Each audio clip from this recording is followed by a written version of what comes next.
पर जो मस्जिद बनी है, एक तो जो मस्जिद बनी है बेसमेंट में, वो पूरी तरह से बिल्डिंग ओशिनी अनधिकृत है। ड्रग्स वगैरह ये सब वहाँ से फैलाया जाता है। इसके बाद पुलिस प्रशासन का कहना है कि आप लोग वहाँ पर जाओगे तो माहौल खराब हो जाएगा, दंगा वगैरह हो सकता है, तो हमें मुस्लिम विरोधी नहीं है। रमजान होने तक वहाँ पर हम लोग को जाने के लिए मना किया है।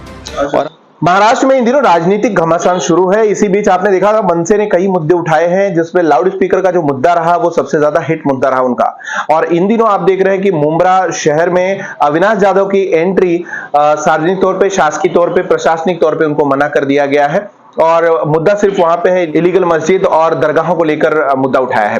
तो ऐसा एक मामला है। सुजीत राणे हैं नायगांव के, जो उप विभाग अध्यक्ष है मनसे के, उन्होंने एक मुद्दा उठाया है। उन्होंने एक मुद्दे पे उनका क्या कुछ करना है उनसे बात कराते हैं। इसके पहले आपको बता दें कि नायगांव क्षेत्र में इस तरीके के कुछ एक्टिविटीज है जिस पर अलग अलग पॉलिटिकल पार्टीज समय समय पर आवाज उठाती रहती हैं। लेकिन इस मामले में सुजीत का क्या कुछ करना है हम लोग बात करेंगे। सुजीत, क्या मामला है और आप जो कह रहे हैं वो कहाँ का मामला है, जरा उसको विस्तार में बताइए क्या है।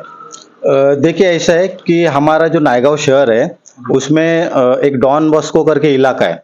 डॉन बॉस्को इलाका में एक 9 महीने पहले एक अनलीगल तरीके से मस्जिद बनाया था। तो उसके खिलाफ हम लोग ने शिकायत दर्ज की थी जो आयुक्त साहब है उनके पास, कि यहाँ पर जो मस्जिद बनी है, एक तो जो मस्जिद बनी है बेसमेंट में, वो पूरी तरह से बिल्डिंग भी उसमें बिल्डिंग भी कोई परमिशन नहीं है, सीसी नहीं है, ओशी नहीं है, अनधिकृत है। और जो मस्जिद बेसमेंट में बना है उसके लिए भी किसी चीज़ की परमिशन गवर्नमेंट से लिया नहीं है। और उसके अंदर भी है ना अनलीगल एक्टिविटीज़ बहुत सारी चालू रहती है। तो जैसा हमारा नायगांव है वहाँ पर, और एक गणेश नगर करके वहाँ पर भी मस्जिद है पिछले 15 साल से, लेकिन वहाँ पर ऐसा कोई अनलीगल एक्टिविटीज़ नहीं होती। वो लोग जो मुस्लिम लोग हैं वो अपनी तरह से इबादत करते रहते हैं। लेकिन जो ये मस्जिद 9 साल पहले बनी है उसमें बहुत सारे अनलीगल तरीके से सब कुछ होते रहता है। और वहाँ का जो स्थानिक मुस्लिम कमेटी है वो भी इसके विरोध में है, ताकि यहाँ पे जो अनलीगल एक्टिविटीज़ होती रहती है जैसे ड्रग्स वगैरह ये सब वहाँ से फैलाया जाता है, तो इसके लिए वो लोग भी उसके खिलाफ है। देखिए, आप जो आरोप लगा रहे हैं वो बहुत गंभीर आरोप हैं, क्योंकि पहली चीज तो मस्जिद की जो परिभाषा होती है वो ऐसी होती है कि वहां पे नमाज करते हैं, लाउड स्पीकर लगते हैं, टाइम बाय टाइम लोग जाते हैं वहां पे। तो ऐसा कुछ है क्या वहां पे? नहीं, नमाज तो पढ़ा जाता है वहां पर, ऐसा कुछ नहीं है, नमाज पढ़ा जाता है। लेकिन जो इलीगल एक्टिविटीज रहती है और जो अनधिकृत मस्जिद बना है उसके खिलाफ हमने आवाज उठाया कि जो बंद करना चाहिए। अच्छा, आप जो कह रहे हैं इलीगल एक्टिविटीज में क्या करते हैं लोग, और इलीगल मतलब कई चीजें होती है, उसमें कुछ परिभाषा बहुत बड़ी हो जाती है। आप उसको छोटा प्रशासन, शासन या लोगों को जो देख रहे हैं वीडियो, उनको ये समझने के लिए आसान हो कि वहां पे किस तरीके की इलीगल एक्टिविटीज होती है। देखो, वहां पर जैसे कि ड्रग्स में चरस, गांजा, ये सब चीज का वहां से सप्लाई होते रहता है। क्या ऐसी कोई शिकायत है? कोई बहुत है ऐसी शिकायत। जैसा वहां पर हमारा ऑफिस तो इस साइड पर, लेकिन वहां पर जो शिवसेना का ऑफिस है वहां पर भी बहुत सारे लोगों ने शिकायत दर्ज की है। सोसाइटी वालों ने शिकायत दर्ज की है कि यहाँ पर ऐसे ऐसे होता है।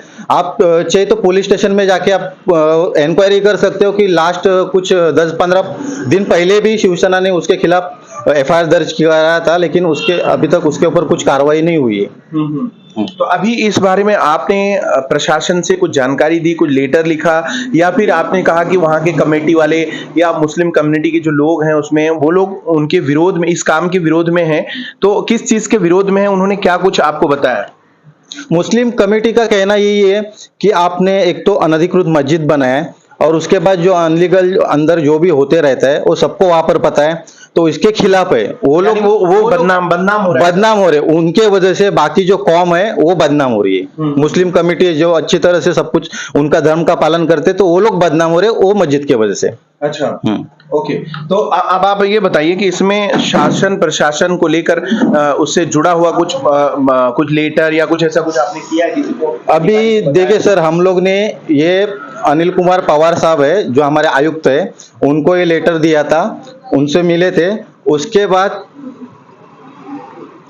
फिर हमारे पुलिस स्टेशन के रमेश भावे सर, सीनियर इंस्पेक्टर है भावे साहब, उनको ये हमने दिया था। उनके बाद हम वहां पर जाके वीडियो बनाए थे। वीडियो बनाने के बाद पुलिस प्रशासन का कहना है कि आप लोग वहां पर जाओगे तो माहौल खराब हो जाएगा, दंगा वगैरह हो सकता है, तो हमें 149 का उन्होंने 149 दे दिया नोटिस पुलिस वाले ने। और कहा जा रहा है कि अगर आप लोग वहां से फिर जाओगे, रमजान होने तक वहां पर हम लोग को जाने के लिए मना किया है। और हमने भी पुलिस प्रशासन से वही कहा है कि आप लोग उसके ऊपर जल्द से जल्द 7 दिन में कार्रवाई करें, नहीं तो हम भी अनधिकृत तरीके से उसके बाजू में गणपति का मंदिर बांधेंगे। तो क्या कहा प्रशासन ने, क्या आपके लेटर पे क्या उन्होंने कहा है अभी? प्रशासन ने बोला है कि हम आगे तक डीसीपी है, कमिश्नर है, उनके तक ये बात पहुंचाएंगे, क्योंकि ये हमारे बस का बात नहीं है। उनके बाद वो जो कानूनी कार्रवाई करने बोलेंगे उसके फिर हम लोग उसके बाद करेंगे। देखिए, मन से लगातार ऐसे कुछ कुछ मुद्दे उठाती रही है, जैसे लाउड स्पीकर का मुद्दा मन से प्रमुख राज ठाकरे ने उठाया और अविनाश यादव है। अब आपको 149 का नोटिस मिला है, तो ये आपको पार्टी लाइन से कहा गया है कि इस तरीके के मुद्दे उठाओ, या आप यहाँ पे रहते हैं इसलिए सामाजिक मुद्दा समझ के उठा रहे हैं? नहीं सर, कैसा है कि पिछले 1-1.5 साल पहले भी जहाँ पर मस्जिद नहीं बनी थी, लेकिन मस्जिद की तरह ही माहौल था, तभी मैंने यहाँ पर जो पुलिस स्टेशन पहला नायगांव में नहीं था, मेन जो वालिव में था, तो वहाँ पे बर्वे साहब पिया है सीनियर इंस्पेक्टर, उनको मैंने इसकी इंफॉर्मेशन दी थी कि यहाँ पर अनलीगल तरीके से काम हो रहा है और मस्जिद बांधने का भी काम चल रहा है, उनको बताया था। लेकिन फिर भी उन्होंने कुछ उसके ऊपर एक्शन नहीं लिया। वो बोले थे कि जो कर रहा है बंदा वो फिलहाल तो फरार है, वो जो आने के बाद हम लोग देखेंगे उसके ऊपर क्या कार्रवाई कर सकते हैं। फिर उसके बाद हम लोग ने भी उसके ऊपर एक्शन लिया नहीं, कंप्लेंट्स तो आते रहते थे। फिर अभी जैसा कि राज साहब ने मुद्दा उठाया था गुड़ी फाड़ो मेला के दिन, तो जैसे उन्होंने मुद्दा उठाया उसके बाद तुरंत दूसरे दिन कार्रवाई की गई, जो कुपवाड़ा सांगली का कुपवाड़ा है वहां पर, और फिर माहिम का जो है दरगाह उसके ऊपर। तो हम भी वही चाहते, जब राज साहब ने मुद्दा उठाने के बाद आप लोग एक दिन में एक्शन ले लेते हो, तो हमारे यहाँ पर भी जो अनधिकृत मस्जिद बने तो हम बोलते, तो हमारे बोलने के बाद भी उसके ऊपर एक्शन लेना जरूरी है। तो हमारी बात सुनते नहीं है, इसलिए हम लोग अभी जो मुद्दा बना है उसके ऊपर से हम लोग ये कर रहे हैं। तो आपने इस बारे में महानगर पालिका कमिश्नर को कुछ कहा, कुछ लेटर दिया, या उनका कोई आश्वासन? आयुक्त साहब, देखिए सर, आयुक्त साहब तो पहली बात महाराष्ट्र नवनिर्माण सेना के जितने भी पदाधिकारी है उनको मिलते नहीं है। नहीं, इसके पहले तो अविनाश आए थे, मिले थे उनसे? बहुत कम उनको ही मिलते हैं, लेकिन बाकी लोग को बहुत कम मिलते हैं, टाइम भी नहीं देते। तो हमने डिस्पैच में लेटर दिया, और जो उनके सहायक आयुक्त थे जो बांधकाम विभाग के थे उनको भी मिलने की कोशिश की, वो भी हमें मिले नहीं। दूसरे दिन हमको बताया गया कि दूसरे दिन मिलेंगे करके, दूसरे दिन भी मिले नहीं। फिर हम लोग ने डिस्पैच में लेटर दिया हुआ था, उसके बाद फिर पुलिस स्टेशन में लेटर दिया। तो 149 का नोटिस मिलने के बाद आपको कैसा लग रहा है? आपका मुद्दा जो आपने उठाया है, वो पुलिस जो कह रही है कि आप वहां पे विवाद मत करिए, तो क्या आप विवाद कर रहे हैं? नहीं, देखिए सर, हम लोग वही बोल रहे हैं कि राज साहब भी वही बोल रहे हैं, सन्माननीय राज साहब, कि हम मुस्लिम विरोधी नहीं है। हम हमारे भी बहुत सारे दोस्त लोग हैं मुस्लिम है, हमें मुस्लिम से कोई परेशानी नहीं है। सिर्फ परेशानी ये है कि जो अनलीगल वहां पर बिल्डिंग मस्जिद बनी है, जो बिल्डिंग किसी का इसमें व्यक्तिगत फायदा हो रहा है? आपको व्यक्तिगत फायदा हो रहा है, ऑब्वियसली व्यक्तिगत फायदा हो रहा है। उसका मैं आपको नाम बता देता हूँ, मुजफ्फर हुसैन नाम है, और उसी बंदे ने वो मस्जिद बनाया है जो पूरी तरीके से अनलीगल है, और अनलीगल वहां पर एक्टिविटीज होती रहती है। जैसे मैंने आपको शुरुआत में कहा था कि मस्जिद है क्या, सबसे बड़ी बात यह है कि वो मस्जिद है क्या, या मदरसा है, या क्या है एग्जैक्टली? वो किसी ने देखा है, और या फिर प्रशासन ने उसकी पढ़ाई की है, जांच की है, जाके उसका दौरा कभी किसी अधिकारी ने किया है क्या? नहीं, प्रशासन ने अभी तक जांच नहीं की, क्योंकि ऑलरेडी उस जो बनाया गया ना, तो उसके लिए किसी की परमिशन लिया नहीं है। तो प्रशासन तक बातें पता ही नहीं है। जब हम लोग बोलते हैं उसके बाद भी प्रशासन इतना ध्यान देता नहीं है। देखिए, मैं आपकी बात ठोक रहा हूँ इसमें, आपको बताऊं कि वसई विरार में ज्यादातर ऑफिसेज जो हैं, ज्यादातर बिल्डिंग्स, इवन पॉलिटिकल पार्टीज की जो ऑफिसेज हैं, सारे अनाधिकृत में हैं। तो आप इस अनाधिकृत की बात करेंगे, और ये अनाधिकृत बिल्डिंग है, ठीक है, वो बनी हुई है, लोग रहते भी हैं, तो आपका विरोध अनाधिकृत तरीके से बनाई गई उसका है, या अनाधिकृत तरीके से कुछ गलत तरीके से काम हो रहा है उसका है? नहीं, दोनों का है सर। देखो, अनाधिकृत बिल्डिंग हो, या फिर मस्जिद हो, या फिर मंदिर हो, जो भी रहेगा अनाधिकृत वो तोड़ दो। हमारा मुद्दा ये है कि अनाधिकृत कुछ भी होने दो, मस्जिद ही जरूरी नहीं कि मस्जिद ही होना चाहिए, कोई भी चीज होएगा, अनधिकृत बिल्डिंग हो, सोसाइटी कुछ भी रहेगा तो तोड़ दो, उसके लिए हम खिलाफ नहीं है।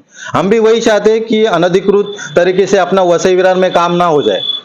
तो ये जो बिल्डिंग है, ये तो बिल्डिंग अनाधिकृत है। वसई विरार में ऐसे बहुत सारे बांधकाम हो रहे हैं, अनाधिकृत हो रहे हैं, और इसके बाद इस तरीके की एक्टिविटीज आती है, और वहां पे लोग इस तरीके का बैनर बना लेते हैं जैसे लगे कि ये धार्मिक स्थल है। तो क्या वाकई में वो धार्मिक स्थल है, या फिर क्या?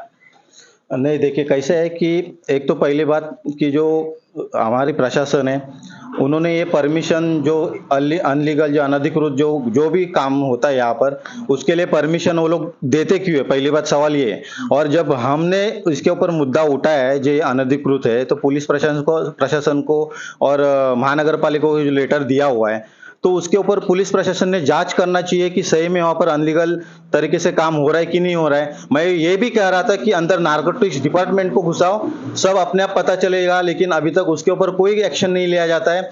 हमें 149 नोटिस देने से बेहतर मैं वही बोलता हूँ पुलिस प्रशासन को कि आप एक बार जाके वहां पर जांच कीजिए, तो अपने आप वहां पे जो भी इलीगल एक्टिविटीज होती रहती है तो सबको समझ में आ जाएगा।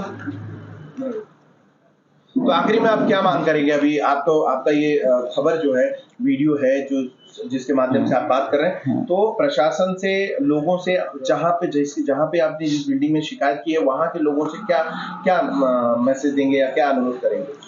वहाँ के लोगों को जो शिकायत की है और जो नहीं भी की है, जिसको लगता है कि मैं मस्जिद का मुद्दा उठा रहा हूँ, उनको भी मैं यही कहना चाहता हूँ कि हम मस्जिद के विरुद्ध नहीं है। जो अनलीगल एक्टिविटीज होती रहती है और जिस बंदे ने अपना जो धंधा खोल के रखा है वो मस्जिद के नाम पे, मैं उसके खिलाफ हूँ कि वो बंद हो जाए, नायगांव का माहौल ना खराब हो जाए। जो अपनी यंग पीढ़ी है उसके वजह से, जो ड्रग्स की वजह से यंग पीढ़ी अपनी बर्बाद हो रही है, और उनको बचाने के लिए मैं और मेरे जैसे बहुत सारे सामाजिक कार्यकर्ता है वो उसके पीछे लगे पड़े हैं। हम यही चाहते हैं कि प्रशासन भी हमारा सपोर्ट करे, सहयोग करे और उसके ऊपर जल्द से जल्द कार्रवाई करे।